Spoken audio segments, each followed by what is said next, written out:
sensational Blackshear Art Scholars. This is Miss Jackson, your witty, your creative, and your classy art teacher.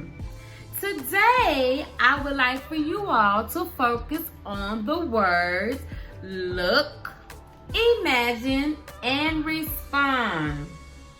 Now, you're probably wondering, Miss Jackson, what are you talking about? And guess what?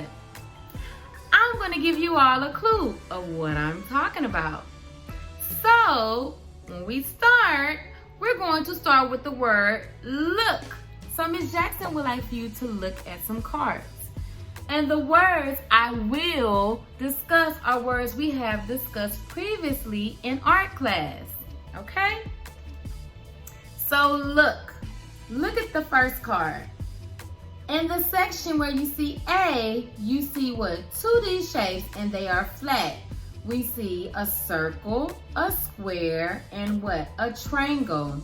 In section B, we see what? 3D shapes, and they have width, they have height, and they have volume. So the first shape we see is a sphere. The next shape we see is a cube. And the third shape we see is a what? Triangular what? Prism.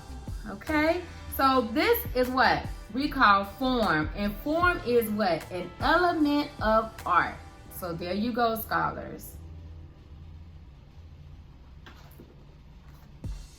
The next card I have for you is called the what? Sculpture. Sculpture is also what? A 3D what? Dimensional artwork. And they are made by carving, modeling, or joining different materials together. And we've created sculptures by using air-dried clay, if you all recall, in a lesson that we did last year. So this is a sculpture. It's 3D. That means we can see it what? From every angle. And the last card Miss Jackson would like for you all to look at is our main focus. Hopefully you can see it. So here, Miss Jackson has a card or a photograph of a building.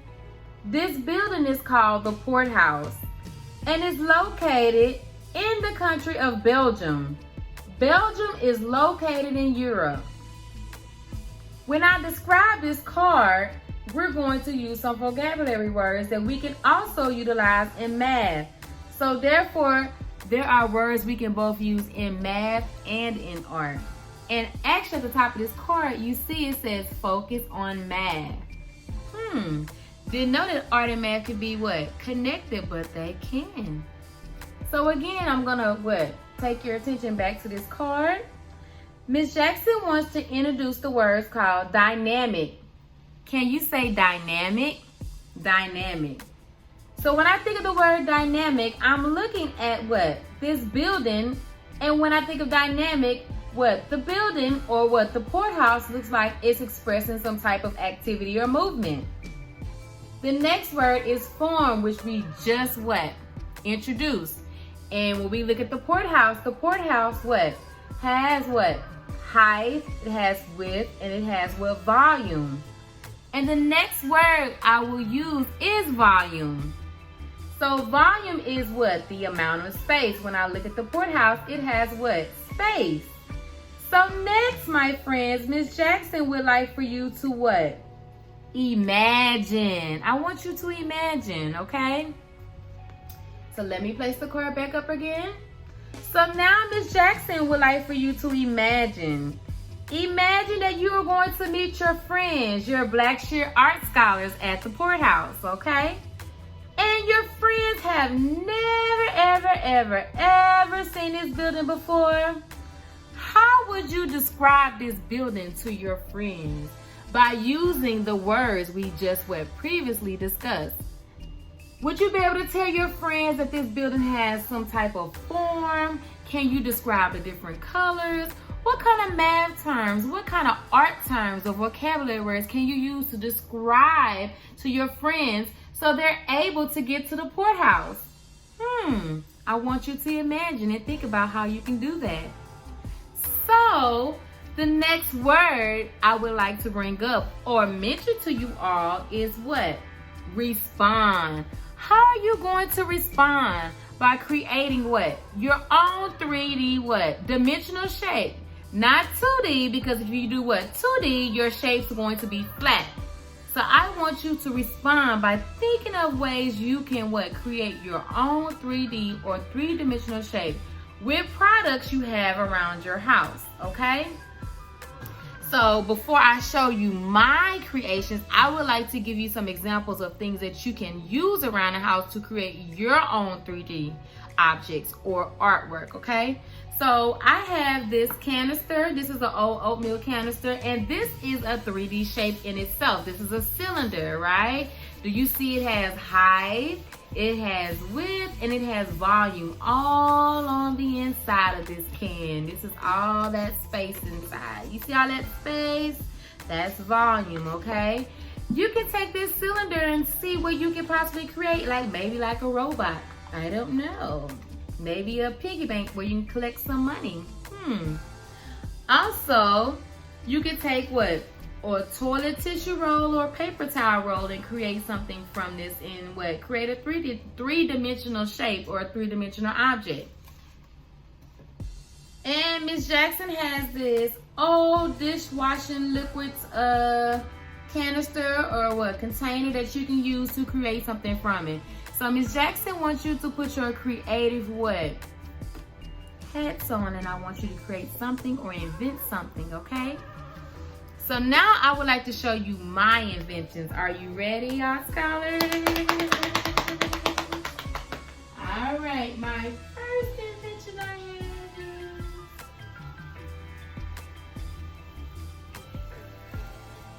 Miss Jackson created a worm. Miss Jackson used what? The tops of what? A water bottle, and I used what? A straw to create his mouth and the eyes. And Miss Jackson used what? An old sock, and I used some rubber bands, and I stuffed my worm with some old grocery bags, and I created a 3D shape. So you can't say, Miss Jackson, I don't have anything. Oh, you can take an old sock. You like my worm?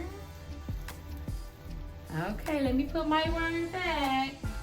The next invention I have is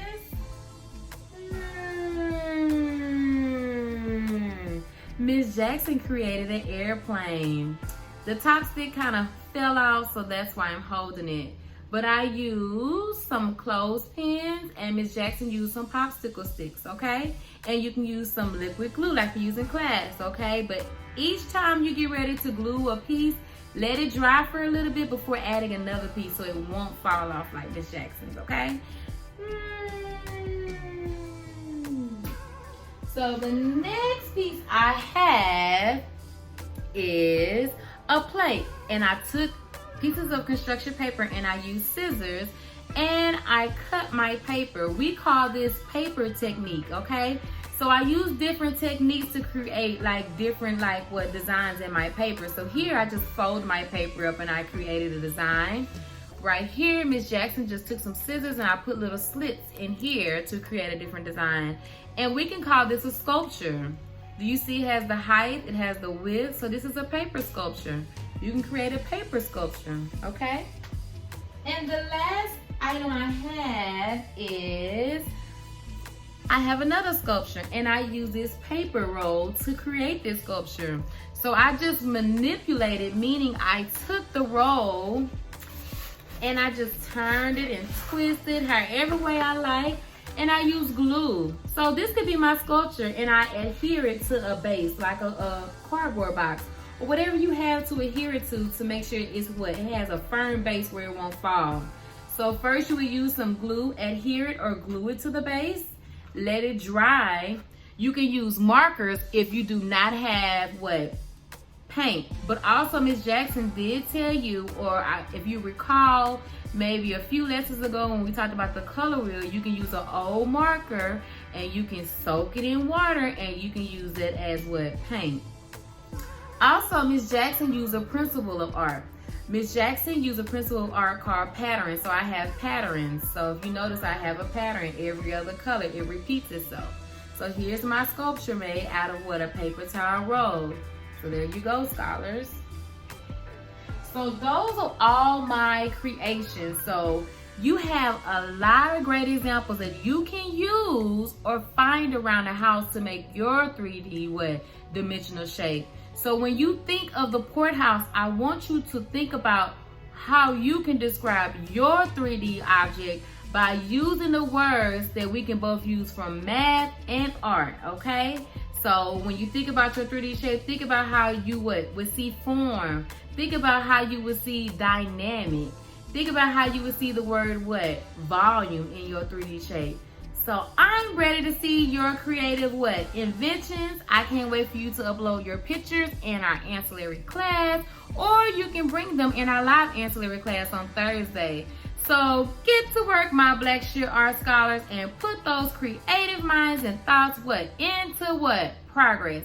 I see you soon. Bye.